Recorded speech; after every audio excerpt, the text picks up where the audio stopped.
number 7 World Trade Center. I've heard several reports from several different officers now that that is the building that is going to go down next. In fact, one officer told me they're just waiting for that to come down at this point. You hear that? Keep your eye on that building. It'll be coming down. Building is about to blow up. Move it back. All right, guys. And it sounded like a countdown.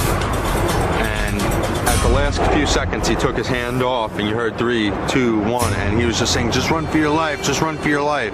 And then it was like another 2, 3 seconds. You heard explosions, like boom. There's like a distinct sound. This was boom, and like you felt a rumble in the ground, like almost like you wanted to grab onto something.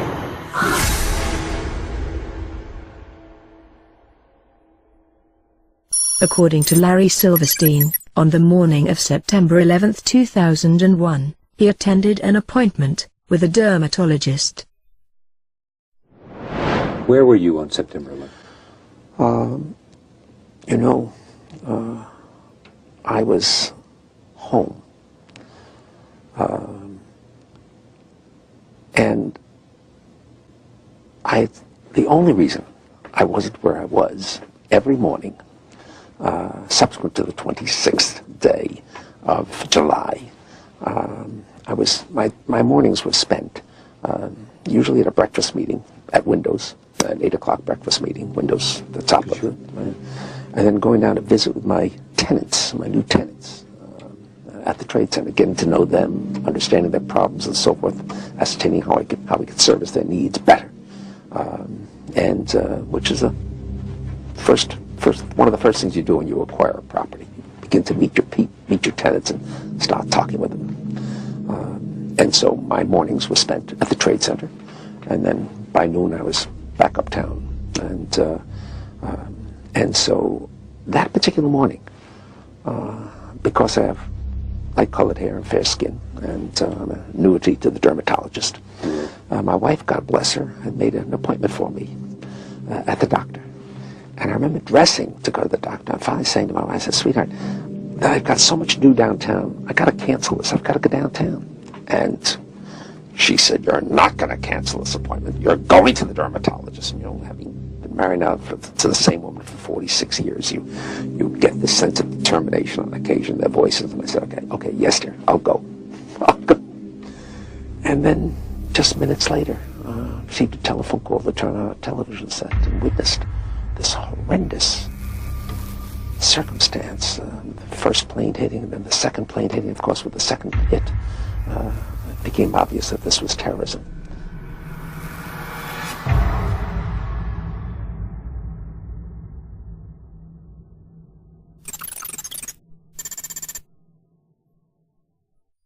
I remember getting a call from the fire department commander telling me that they were not sure they were going to be able to contain the fire.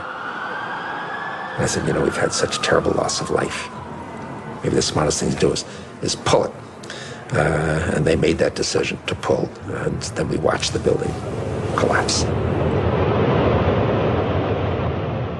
3 years later, Silverstein issued a statement claiming that he had used the term "pull it" to refer to pulling the firefighters out of Building 7. But there are several problems with Silverstein's explanation. According to FEMA's building performance study, firefighters were never in the building. Preliminary indications were that due to lack of water, no manual firefighting actions were taken by the fire department.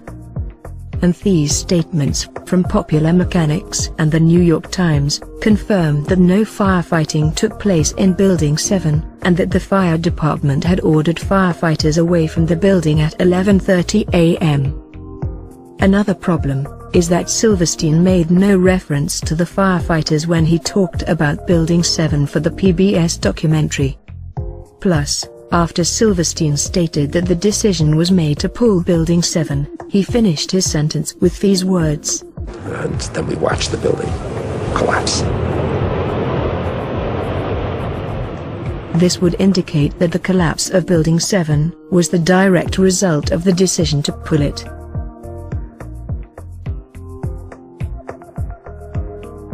As a successful property developer, Silverstein would have gained considerable experience in hiring contractors to carry out controlled demolition of buildings.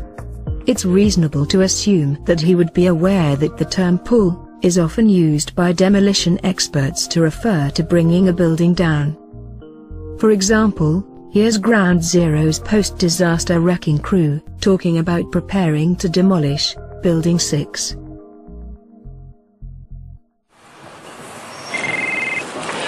Hello? Oh, we're getting ready to pull Building 6.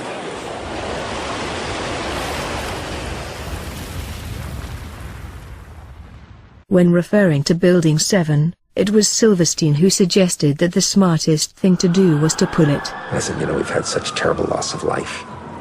Maybe the smartest thing to do is pull it. And because Silverstein has more knowledge of controlled demolition than he does of firefighting, it is reasonable to assume that he was referring to pulling the building down. In an article titled "Shame on Jesse Ventura," Fox News journalist Jeffrey Shapiro confirms that Larry Silverstein had controlled demolition on his mind on September the 11th. And it was no secret to police and others on the ground that day. Shapiro stated that on September the 11th, Larry Silverstein was on the phone to his insurance carrier to see if they would authorize the controlled demolition of Building 7. This revelation causes yet another problem for the official story. How could Silverstein expect to carry out a controlled demolition when it takes several weeks to prepare a 47-story building for demolition?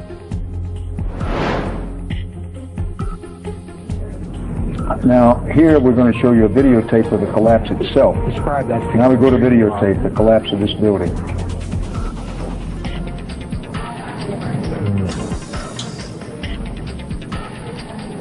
It's amazing. Amazing, incredible, pick your word. For the third time today, it's reminiscent of those pictures we've all seen too much on television before, when a building was deliberately destroyed by well-placed dynamite to knock it down.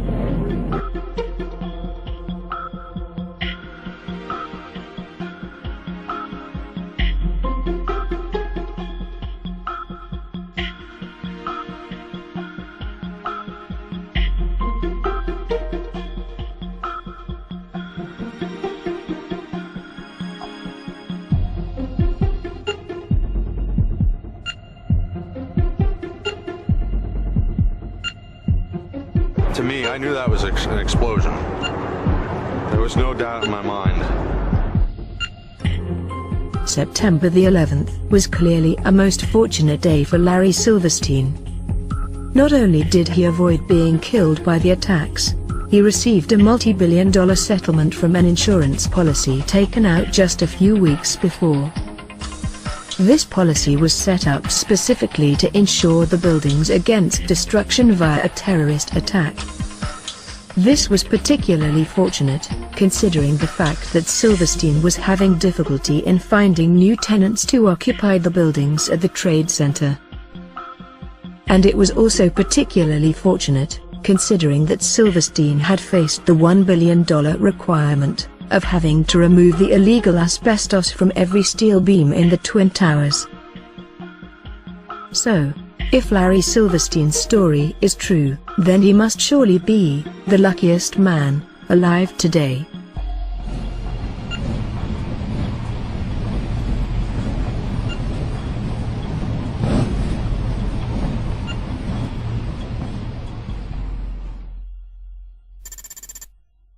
Larry Silverstein. Last time we talked, sir, I asked you if you could address some of the 9/11 conspiracy theories that you are accused of. Sadly, your response has actually invited more of them. I mean, for the record, everybody knows your infamous comments on PBS where you said pull Building 7 on 5/25 on the day of 9/11. Your official response was that it was the firefighters. My question is, it was pretty clear that you meant the building, and if it was the firefighters, they already are outside the building by 12 because the water lines were broken. Ask the question. And the fire chief that you said you spoke to, Fire Chief Negro, denies talking to you on that day of 9/11. Can you answer those questions and address the theories against you? I suggest to everybody's consideration that we all look at the thousands of pages of testimony that have been rendered in the many years since 9/11. And let's use today's session for some of this. Are you aware of testimony of bombs in the building before the building collapsed, sir? Are you aware of that testimony? Sir, there's testimony by Barry Jennings. Sir, you don't have to touch me. Listen, I'll walk away. All I'm asking is a question. I don't have to be kicked out. It's a legitimate question. You don't have to put your hands on me. But all I'm saying is, no, I'm not. I'm here asking. The question was not answered. That's why I have a grievance. Larry Silverstein was told not to come into work. That's why him, his daughter, and his son never showed up to work on 9/11. He put an insurance policy on the buildings. Reporters, do your job, please. Ask some questions. Ask some questions.